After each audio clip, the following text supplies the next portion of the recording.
నమస్తే అన్న. ఎక్కడన్నా? ఇక్కడ జవహర్లాల్లో ఉంటాను. ఏం చేస్తుంటాను? బిజినెస్ చేస్తాను. బిజినెస్. ఓకేనా.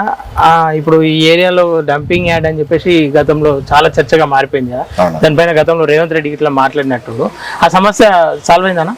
అసలు డంపింగ్ యార్డ్ విషయంలో ఇప్పటిదాకా ఒక కేటీఆర్ ఒక్కసారి లాస్ట్ టైం మల్లారెడ్డి నా ఏరియా ఈ జవహర్లాల్ని నాకు గుండెకాయ అని చెప్పిండు. ఆ టైంలో కేటీఆర్ ఏమన్నాడంటే నెక్స్ట్ మల్లారెడ్డి గెలిస్తే నేను ఇది డంపింగ్ యార్డ్ని తీసేస్తామన్నట్టు అప్పుడు చెప్పిండ్రు. అయితే ఇదే విషయంలో మన కొంపల్లి మోహన్ రెడ్డి బీజేపీ నుంచి చాలా కొట్లాడిండు లాస్ట్ టైం. దీని మీద ఎన్జిటి నుంచి ఒక ఆర్డర్ తీసుకురావడం జరిగింది. తర్వాత ఇది ఒక 7 ప్లేస్లకు షిఫ్ట్ చేయడానికి కోసం అని చెప్పేసి మన మోహన్ రెడ్డి చాలా కొట్లాడిండు ఆ విషయం మీద. తర్వాత ఇక కొన్ని కారణాల వల్ల మోహన్ రెడ్డి పక్కకున్నాడు ఇప్పుడు. కానీ ఇప్పుడు కేటీఆర్ అనే వ్యక్తి మాత్రం పెద్ద మీటింగ్ లో చెప్పిండు నాకు ఇక్కడ డంపింగ్ యార్డ్ అనేది నేను మల్లారెడ్డి గెలిచిన తర్వాత టీఆర్ఎస్ గెలిచిన తర్వాత నేను తీసేస్తా అని చెప్పి దాని గురించి ఇంతవరకు ఆలోచించేయండి. అంటే గతంలో రేవంత్ రెడ్డి కూడా పార్లమెంట్ లో మాట్లాడినట్టు కొన్ని వీడియోలు బయటపడ్డాయి.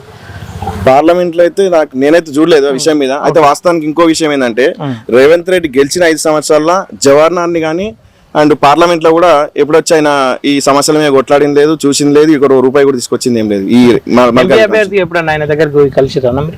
రేవంత్ రెడ్డి గారు అరే ఒక విషయం మీద నేను రేవంత్ రెడ్డి గారికి ఒక వినతి పత్రం ఇచ్చినాము.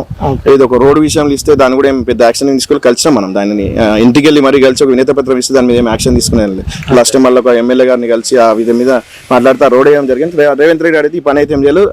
రేవంత్ రెడ్డి అనే వ్యక్తి అసలు మా ఎంపీ కాన్స్టిట్యున్సీలో ఆయన ఏం ₹1 పని చేసింది. అంటే ఈ ఏరియాలో ఉన్న సమస్యలను తీర్చడానికి ఇప్పుడు పార్లమెంట్ ఎన్నికలు రాబోతున్నాయి ఆల్రెడీ. ఈ 3 అభ్యర్థులలో అంటే ఎవరైతే లక్ష్మారెడ్డి ఉన్నాడు, సునీత మహేందర్ రెడ్డి ఉంది, ప్లస్ అటు చూసుకుంటే ఈటెల రాజేందర్ ఉన్నాడు, ఎవరైతే సూటబుల్ అనుకుంటున్నాను? ఇప్పుడు ప్రస్తుతానికి అయితే మేమైతే ఈటెల రాజేందర్ అన్న సూటబుల్ అనుకుంటున్నాం. ఎందుకంటే ఆయన జనరల్ గా సమస్య మేము చాలాసార్లు వెళ్ళినాం ఆయనకి. జనరల్ గా సమస్య చెప్పడానికి వెళ్తాం మనం. అరే ఫస్ట్ మీకు తిన్నారా రాబాయ్, పోయిరాపోరు, తిందా వచ్చినాక మీ సమస్య చెప్పరు, అట్లా ఆ టైప్ లా. ఇప్పుడు మనం సునీత మహేందర్ రెడ్డి చెప్తున్నాం.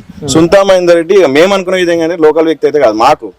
ఆమె వచ్చి మన ఏమంటారు రంగారెడ్డి సమ్ ఏరియాలో ఉంటుంది. ఇక్కడ ఈ స్థానికంగా అయితే సునీత మహేందర్ రెడ్డికి పరిచయం లేదు. రాగిడి లక్ష్మారెడ్డి అనే వ్యక్తి అసలు ఈ కాన్స్టిట్యున్సీకే పరిచయం లేదు అసలు. మేము ఇద్దరైతే ఈటెల రాజేందర్ అన్న పోటీ అని అయితే అనుకోవట్లేదు అసలు. కానీ ఇటు చూసుకుంటే పార్లమెంట్ పరిధిలో ఉన్న ఎమ్మెల్యేలు అందరూ బీఆర్ఎస్ వాళ్ళు ఉన్నారు. వీళ్ళ మీద బీఆర్ఎస్ అంటే బీజేపీ అభ్యర్థి ఎట్లా గెలుస్తున్నారు? ఇప్పుడు బీజేపీకి మోడీ హవా ఒకటి నడుస్తుందన్న.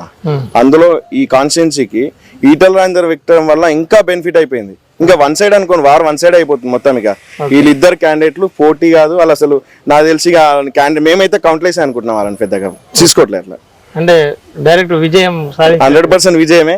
కొంత కాకపోతే రాజేందర్ అన్న మెజారిటీ కోసం ప్రయత్నం చేస్తున్నా అనిపిస్తుంది నాకైతే. ఈటెల రాజేందర్ గెలుపు ఖాయం. కానీ కాంగ్రెస్ ప్రభుత్వం రాష్ట్రంలో ఉంది, కాంగ్రెస్ ప్రభావం కూడా మీరు చూస్తురుగా అన్న. ఇప్పుడు 100 రోజులు ఏదో అయిందన్న. 6 ఏదో పథకాలు 6 గ్యారంటీలు అని చెప్పారు కానీ అలా లాస్ట్ ఒకటి ఎలక్ట్రిసిటీ బిల్లు తక్కువ చేస్తున్నామని మిస్ అసలు మొత్తం మాఫీ చేస్తామని చెప్పారు. ఆ మాఫీ చేసిన బిల్లు నిన్న మళ్ళీ యాడ్ అయ్యి వచ్చింది. అది ఫస్ట్ టైం 200 యూనిట్ లోపల ఉన్న కరెంట్ బిల్లకి మాఫీ చేస్తామని చెప్పారు. ఆ నెల మాత్రం మాఫీ చేసారు. ఇప్పుడు వచ్చేసరికి ఈ నెలకు వచ్చేసరికి మళ్ళీ యాడ్ అయ్యి వచ్చినాయి.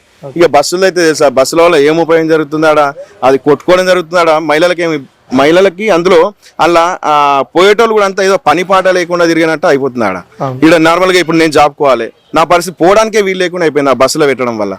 అట్లా దానివల్ల ఉపయోగం అయితే లేదంట. అంటే జనరల్ మహిళలు కూడా చెప్తారు, మీకు పని చేసుకున్న మహిళ ఉంటుంది భయ్, ఆడికి పోవాలంటే ఇబ్బంది ఉంది, ఆమెకు పోవడానికి కూడా ఇబ్బంది అవుతుంది.